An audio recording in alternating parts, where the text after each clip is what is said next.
Salut les gens! Alors, aujourd'hui, c'est l'automne et c'est le début du Pumpkin Autumn Challenge.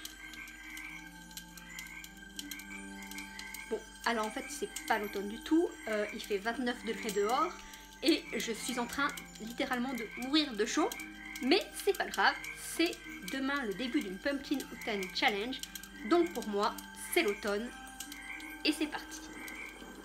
Alors, cette année, Gimose, je vous mettrai le lien en dessous, nous a concocté 4 menus pour le challenge.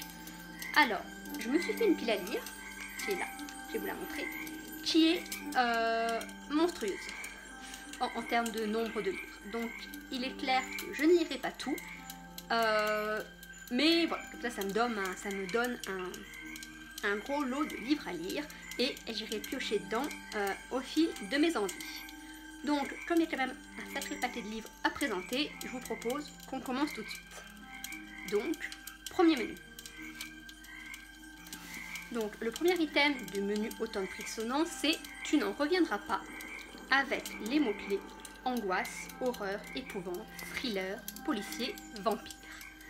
Donc, pour celui-ci, j'ai fait assez simple. Le premier, j'ai commencé simple. J'ai choisi de lire Baiser de sang de J.R. Ward, le premier tome de l'héritage de la Dalle Noire, qui est une série annexe à la série de la prairie de la Dalle Noire, que j'aime beaucoup, dont je viens de lire le tome 16, 17, bref, je sais plus. Et certains événements, on cite dans ce tome vaguement certains événements qui ont lieu dans le deuxième tome de cette série. Mais voilà, du coup je me dis qu'il fallait que je commence à la lire parce que sinon j'allais me faire spoiler cette série-ci dans l'autre. Donc voilà, donc là c'est facile, c'est un petit Milady, tout simple, on va s'en sortir. Le deuxième item, c'est les eaux de Davy Jones, avec cette fois-ci piraterie, mer et océan, bayou, vaudou, fantôme. Alors là, j'avais pas beaucoup d'idées au début. Et puis, je suis passée à la bibliothèque de ma ville la semaine dernière, parce que depuis l'été, en fait, les inscriptions à la bibliothèque sont gratuites. Et j'ai trouvé Bluebell Woods, donc qui est une bande dessinée de Guillaume Sorel, chez Glénat. Et voilà, alors je sais pas du tout de quoi ça parle, mais il y a une sorte de monsieur là dans une cabane au bord de la mer avec une fille déshabillée. Mais voilà, et je me suis dit, ça me rappelle la mer, hein, il y a la mer à côté, je me souviens, il y a un phare derrière, et en feuilletant très vaguement, il me semble que je suis tombée sur une sirène, donc pour la mer, ça devrait le faire. Ensuite, dans ma palle à moi, j'avais quand même pour le bayou Prince Lestat d'Anne Rice, qui est un des derniers tomes, à mon avis, sortis des Chroniques des Vampires, dont j'ai lu pratiquement tous les tomes, je pense. Voilà, donc Lestat, parce que effectivement les vampires d'Anne Rice vivent en Louisiane, beaucoup d'histoires s'y déroulent, donc voilà, je me dis le bayou et tout, et puis bon, vampire, ça reste un peu dans le thème de l'automne, tout ça c'est bien. Ensuite, j'avais aussi, mais là je suis vraiment pas sûre de le lire, c'est avec le mot-clé vaudou, j'ai Dark Shadow de Laura Parker, c'est chez Michel Lafon. Je l'avais trouvé d'occasion il y a un moment. Alors j'avais beaucoup aimé le film Dark Shadows avec Johnny Depp. Et là, c'est la malédiction d'Angélique, il me semble, donc ça se passe avant le film. Et voilà, si je vous dis que je suis pas sûre de le lire, c'est parce qu'en fait c'est un tome 1, donc tome 1, la malédiction d'Angélique, et que je pense qu'il n'y a pas de tome 2. Il me semble que comme le livre n'a pas été très bien reçu, il n'y a pas de tome 2, et du coup je sais pas si je me lance dans la série ou pas. Parce que voilà, ça m'embête de commencer à lire s'il n'y a pas la suite. Donc voilà, je verrai si je le lis ou pas, mais comme il rentre très bien dans le challenge, je l'ai mis dans ma palle. Ensuite, pour le... Oui, c'est mon chapeau qui se barre. Donc le troisième sous-catégorie, c'est les freaks, c'est chic. Et là, nous avons monstres, différentes, altérité, cirque, étrangeté. Donc le premier livre que j'ai mis dans cette sous-catégorie, c'est Le cabinet des curiosités voilà, de Alexandra Weibach et Hilda Alonso. C'est aux éditions du Riez. Et c'est un livre qui, alors c'est un album, c'est un livre illustré, et donc qui est illustré par Alexandra Weibach, et avec des illustrations, voilà, des illustrations magnifiques. Alors je vous avoue que effectivement je l'ai parcouru parce que j'ai regardé les illustrations. J'ai pas encore lu l'histoire qui allait avec, mais voilà. Donc d'ailleurs certaines illustrations qu'elle a repris dans son tarot que j'ai, parce que ça il me semble que du coup c'est une impératrice. Voilà. Donc voilà, des illustrations, il y a un cheval, Donc voilà, et puis ça allait bien dans le thème de curiosité, voilà, je trouvais que le thème allait très bien. Ensuite, pour le deuxième livre, alors c'est l'un des seuls livres, je pense, qui ne soit pas un livre de fantasy. Ça parle de la différence, c'est donc Une enfant comme les autres, de Torrey L. Hayden. Alors oui, différence, mais... Et en fait, Torrey L. Hayden, c'est une autrice dont j'ai lu pas mal de romans. Elle est psychologue pour enfants aux États-Unis. Et alors l'histoire qu'elle raconte, c'est... Alors il me semble qu'elle a dit que c'était pas des vraies histoires, mais c'était des morceaux de vraies histoires un peu mélangées pour pas qu'on les reconnaisse. Et voilà. Donc voilà, elle travaille beaucoup avec donc, des enfants à problème. Dans tous ces romans, elle est institutrice dans des classes spécialisées, avec des enfants qui ont des familles à problème, ou des enfants qui ont été abusés, des enfants qui ont vécu des drames, des choses comme ça, et elle leur réapprend à vivre. Voilà, donc avec des enfants différents, que tout le monde considère comme des monstres, mais qu'elle aime et qu'elle essaye de réintégrer dans la société dans la mesure du possible. Donc voilà, et j'avais pas lu celui-ci, mais je pense que ça va être super. Ensuite, nous passons au deuxième menu. Donc, pour ce deuxième menu, la première sous-catégorie, c'est Down by the Sally Garden. Et le thème, c'est poème romanesque, romance gothique. Donc, là-dedans, je pense que je vais lire Le Funambule des cœurs de Marie-Anne Pigeot, aux éditions, j'en sais rien, L'Harmattan. Voilà, qui est un recueil de poèmes que j'avais acheté il y a un moment sur un salon, que j'ai jamais lu. Je suis pas très poésie, en règle générale, surtout que là il me semble qu'effectivement c'est des poésies en vers libre et en rime libre, enfin voilà, mais on va voir, ça avait l'air sympa, il y a des petites illustrations tout le long du livre, voilà, noir et blanc, mais voilà, ça m'avait l'air sympa, puis c'est court et ça rentrait bien dans le thème du challenge, donc voilà. Ensuite, pour la partie romance et gothique, j'aimerais lire le troisième tome des Larmes Rouges de Georgia Caldera, qui s'appelle Quintessence, qui est aux éditions du Chat Noir, et que j'ai dans une édition collector magnifique, en hardback, tout ça, avec de l'argenté, tout partout, c'est trop beau. Voilà, c'est l'un des rares livres que j'ai racheté dans les éditions collector. Mais voilà, qui sont tout, voilà, enfin, il y a plein de petites... L'objet livre en lui-même est magnifique. J'avais beaucoup aimé les deux premiers tomes des Larmes Rouges. Alors pour l'histoire, c'est un roman, c'est une jeune femme qui, il me semble qu'au début du premier tome, elle a essayé de faire une tentative de suicide et que du coup son père amène, il a acheté une maison dans un village un peu à part et il l'amène là-bas en jour de remise en forme, enfin voilà, en vacances. Et bien sûr, en se baladant dans la campagne, elle va tomber sur un voisin un peu excentré dans le village, qui est un jeune homme charmant, mystérieux, voilà, et donc c'est un vampire. Un vampire qui semble la connaître. Voilà, donc derrière tout ça, il va y avoir tout un mystère à base de rêves, de vie antérieure, ce genre de choses, qui est donc romantique bien sûr, parce que tombe amoureux du vampire, hein, c'est une fille, c'est un vampire, donc forcément, voilà. Et voilà, et gothique dans le sens, ça va être des grands châteaux, des fantômes, des rêves, ce genre de choses. Voilà, ça correspond bien à ce qui peut être des romans gothiques du 19e, vampires en plus, mais voilà. Donc j'ai hâte de pouvoir lire ce tome. Le seul truc, c'est que même si je me souviens pas trop mal du premier, je me souviens moyen du deuxième, donc voilà, je pense que je vais essayer de commencer, et si vraiment je suis trop perdue, bah, je relirai le deuxième avant de lire celui-ci. Ensuite, donc la deuxième sous-catégorie pour automne enchanteur, c'est Mon voisin le Kodama, avec les mots-clés forêt, esprit, légende, voyage, nature writing. Donc j'ai 2 livres aussi dans cette catégorie. Je vous ai dit que je ne lirai jamais tout.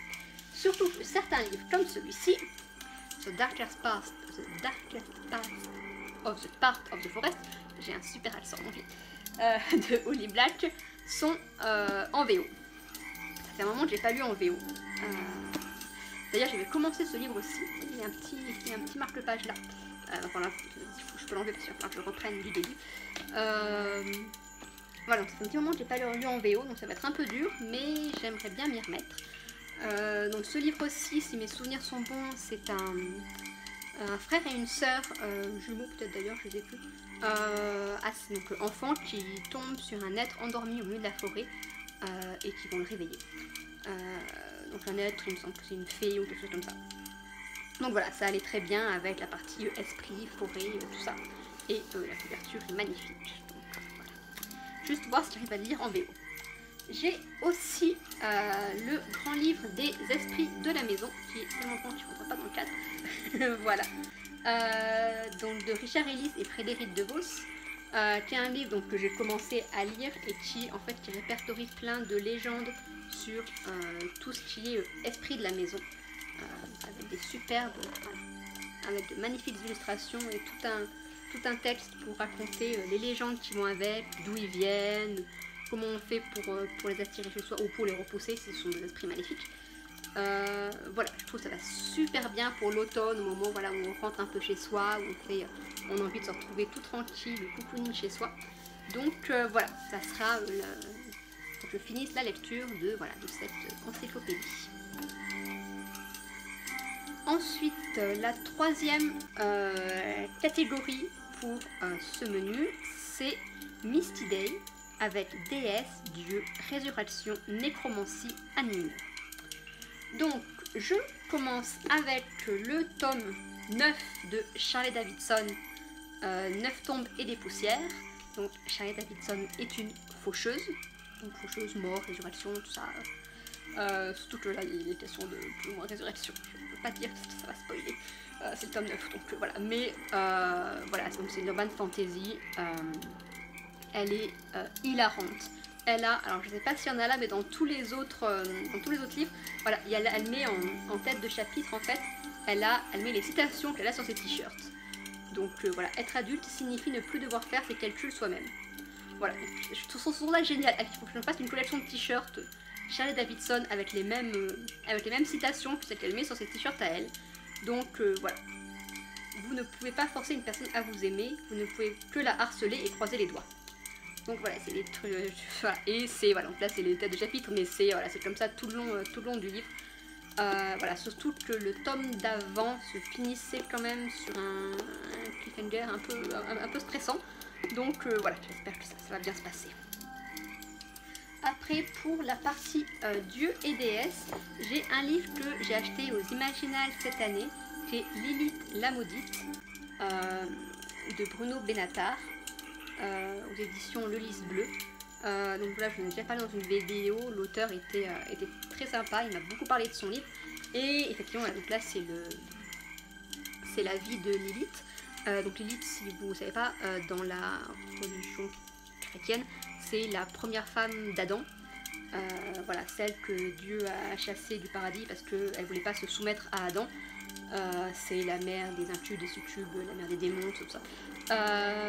Voilà, donc c'est un personnage que j'aime bien. Et voilà, je me suis dit que ça pouvait être sympa à mettre dans la partie Dieu-déesse. Ça marche. Ensuite, on arrive à la sous-catégorie qui me vaut le chapeau et tout ça. Prenez garde aux souliers pointus avec sorcière, sorcier, féminisme. Alors, il y a 3 livres que j'ai mis dans cette sous-catégorie. On commence avec Sorcière, le sombre gris noir du féminin de Julie Proust Tanguy. C'est au bouton électrique. Voilà, donc c'est pas un roman, ça c'est un essai sur les sorcières dans la pop culture, principalement. Voilà, donc les sorcières, donc en plus c'est bien, ça va me faire lire et voir plein de choses en rapport avec le challenge. Voilà, bah là je viens d'ouvrir, j'ai Charm de Les Sorcières d'Eastwick, voilà. Practical Magic, ah, c'est marrant, c'est le film avec Sandra Bullock et Nicole Kidman, ça s'appelle pas du tout comme ça en français, mais je sais plus comment ça s'appelle, mais que j'ai vu aussi. Voilà, donc plein de... Voilà, je pense que du coup, et ça va être intéressant, et ça va me faire découvrir plein de choses qui vont très pile poil dans le thème du challenge. Parce que comme j'ai pas beaucoup de choses à lire, il faut que j'en rajoute, on est bien d'accord. Ensuite, je continue Les Sorcières avec Wicked de Gregory Maguire. Donc là, c'est en VO chez HarperCollins. Alors c'est en VO parce qu'à l'époque où je l'ai acheté, il n'était pas chez... Il n'existait plus en français. L'édition était finie. Alors depuis Brajlon l'a réédité. Juste après j'ai acheté celui-là, je pense d'ailleurs. Mais bon, je l'ai en VO, donc on va essayer de le lire en VO. Si vous ne connaissez pas, c'est l'histoire de la méchante sorcière de l'Ouest, donc la méchante du magicien d'Oz, voilà, qui au début apparemment n'était pas méchante, tout ça, donc on va savoir pourquoi elle est méchante. C'est important de savoir pourquoi. Et je me suis aussi pris du coup à la bibliothèque, et je me suis dit que ça rentre dans ce challenge.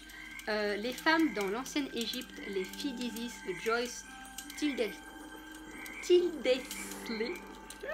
un truc comme ça, désolée si c'est pas ça, aux éditions du Rocher.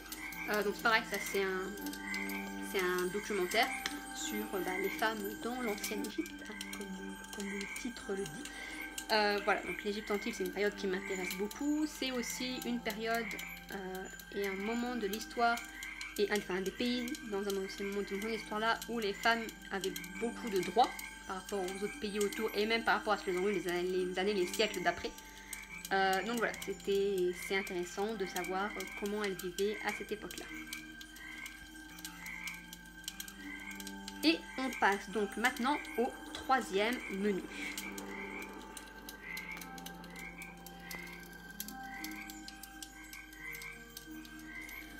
Alors, la première sous-catégorie de ce menu, c'est Jack aux lanternes, avec les mots-clés Halloween, enfance, Samhain, feel good.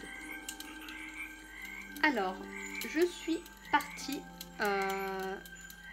au début sur le thème. Alors là, j'avais pas beaucoup de choses, bizarrement.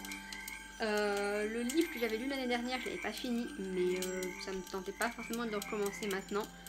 Donc je suis restée sur la partie enfance et feel good avec The Land of Story de Chris Colfer aux éditions Atome. Donc c'est pareil, c'est de la VO et ça parle de deux enfants qui vont tomber dans un livre, il me semble, et atterrir au pays des contes de fées et du coup devoir vivre toute une aventure là-bas. Alors c'est un tome 1 aussi, mais je sais qu'aussi la série est en français, donc si j'ai trop de mal, je passerai sur les autres tomes en français. Et il me semblait qu'il y avait une carte, mais je ne la vois pas là. Il faut que j'aille télécharger la carte. Parce que... je n'ai plus la carte. Donc voilà, pareil, je l'avais commencé, mais je l'avais arrêté en plein milieu. Donc voilà, je vais essayer de le reprendre et de ne pas l'arrêter cette fois-ci. Ensuite, la catégorie d'après, c'était l'autre mère, avec la partie famille, amitié, faux semblant, illusion. Alors, j'ai décidé de partir sur la partie famille avec, alors, le livre que du coup j'ai commencé un peu aujourd'hui mais pas beaucoup, hein, donc on va dire que ça compte quand même parce que voilà. C'est donc Star Wars, l'héritier de l'Empire de Timothy Zahn, c'est chez Pocket, donc c'est un vieux bouquin. Ça fait partie de l'univers étendu Star Wars qu'ils ont jeté au moment où ils ont commencé la nouvelle trilogie. Et voilà, cette nouvelle trilogie Star Wars, celle qui est en train de sortir, elle m'a tellement déçue, ça a tellement été une ruine de mon enfance, que du coup j'ai eu besoin d'aller chercher ce qui avait existé avant, donc les livres que j'avais pas lus. Parce que voilà, je voulais effacer cette nouvelle trilogie pour me faire une autre histoire. Voilà, du coup, en même temps, je suis en train de revoir la première trilogie Star Wars.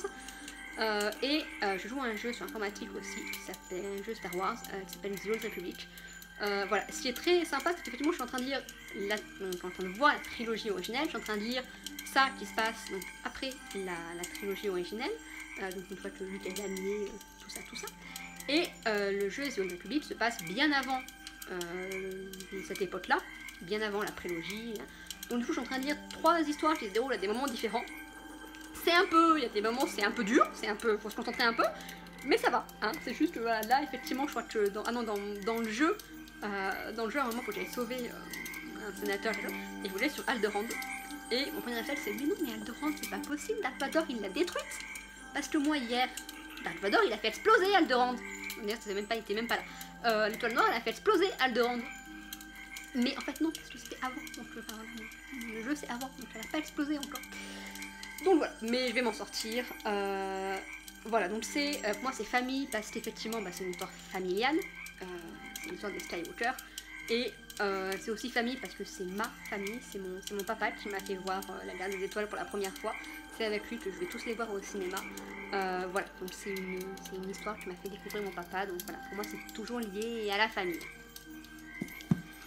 J'ai aussi ajouté Entre Troll et Ogre de Marie-Catherine Daniels chez ActuSF. Alors celui-là j'ai ajouté parce qu'en fait c'est un troll qui va essayer de découvrir ce qui arrive à son frère qui est un ogre. Voilà, je dis troll, ogre, frère, famille, ça passe. Mais en fait j'avais super envie de le lire. Voilà, la couverture est très mignonne, je trouve la grenade dans la tasse à thé. Et voilà, c'est le seul livre d'ailleurs que j'ai acheté aux Imaginales alors que l'auteur n'était pas là. Donc voilà, quand j'ai lu le résumé et tout, ça me faisait mourir de rire. Voilà, donc un vieux troll désabusé et un ogre qui n'écrit jamais mais qui a pris la peine d'écrire. Voilà, donc je trouve ça, à mon avis ça va être très sympa. Ensuite, nous arrivons à la partie un cinnamon roll et un chai latte à emporter s'il vous plaît. Avec lire une nouvelle ou un recueil de nouvelles. Alors là-dedans, je vais mettre Les petites filles mortes se ramassent à l'appel de Gudule, c'est chez Brajlon. Donc c'est le deuxième tome, on va dire, de son recueil de nouvelles. Le premier c'était Le club des petites filles mortes, je crois. Donc ce sont des nouvelles, hein, il y en a plusieurs dedans, c'est pour ça que c'est un peu gros, hein, mais il y en a plusieurs dedans. Et des nouvelles qui iraient bien d'ailleurs dans la toute première catégorie là tout là-haut, horrifique, parce que voilà, c'est des nouvelles, c'est monstrueux.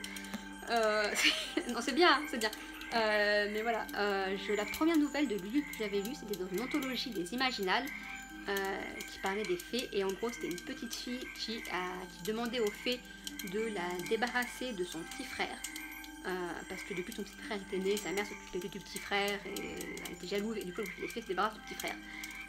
Et effectivement les fées se débarrassaient du petit frère et en échange pour paiement les fées mangeaient la petite fille morceau par morceau. Donc la petite fille finissait à moitié dévorée par les toutes petites fées là, genre Luciole. Voilà, donc c'était horrible, hein, c'est horrible, je suis d'accord. Mais voilà, c'est vraiment super bien écrit et j'adore cette histoire. Donc en plus il y a de l'orange, des feuilles mortes et tout. Voilà, ça va être cool.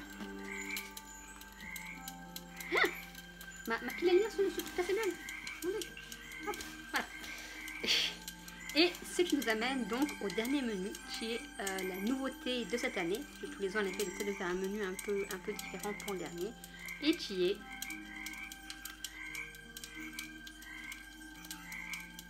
alors, la première sous-catégorie de ce menu, c'est You're Just As Same As I Am, qui parle de lune, étoile, espace, astronomie, astrologie, clairvoyance.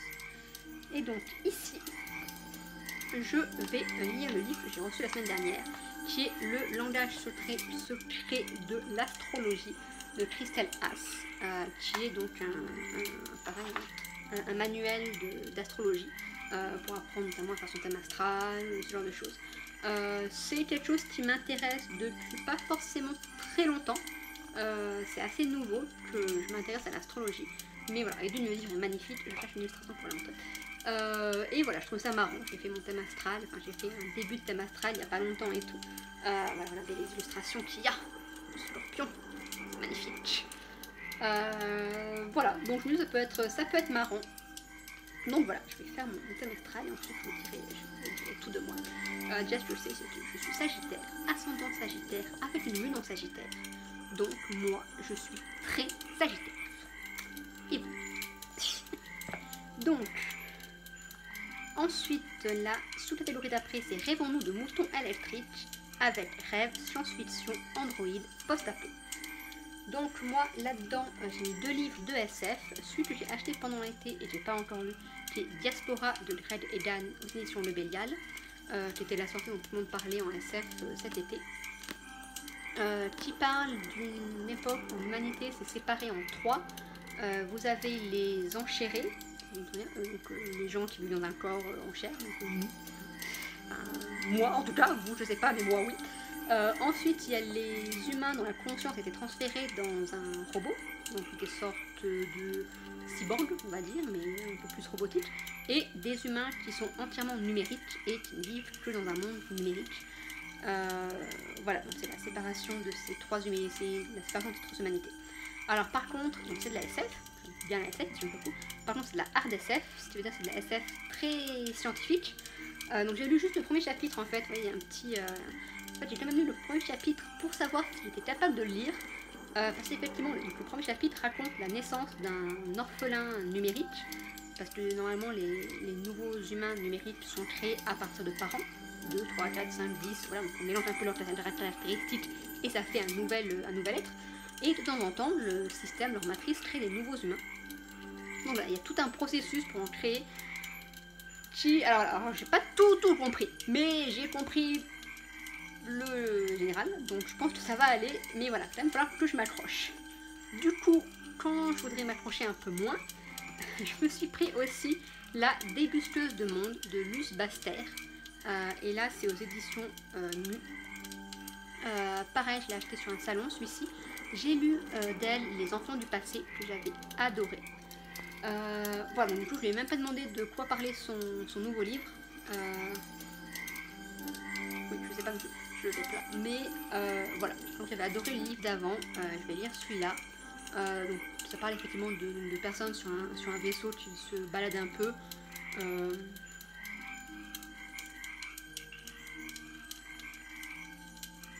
Voilà, donc le résumé on dit pas beaucoup plus d'ailleurs, mais voilà, ça m'a l'air sympa. C'est pareil, j'ai lu la première page, j'étais happée tout de suite, donc j'ai vite reposé pour pas le commencer tout de suite. Mais voilà.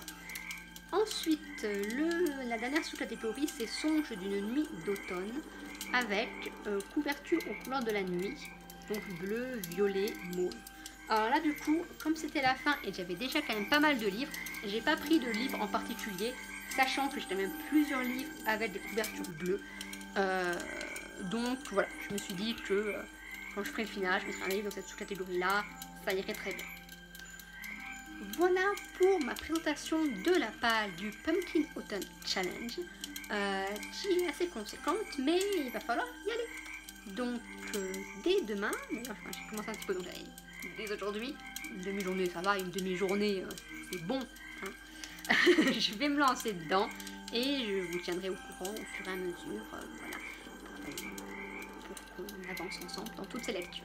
Donc surtout dites-moi si vous participez au challenge, dites-moi si vous avez fait une palle, si certains livres de ma palle sont dans la vôtre, si certains vous avez lu, aimé, pas aimé, tout ça, dites-moi tout.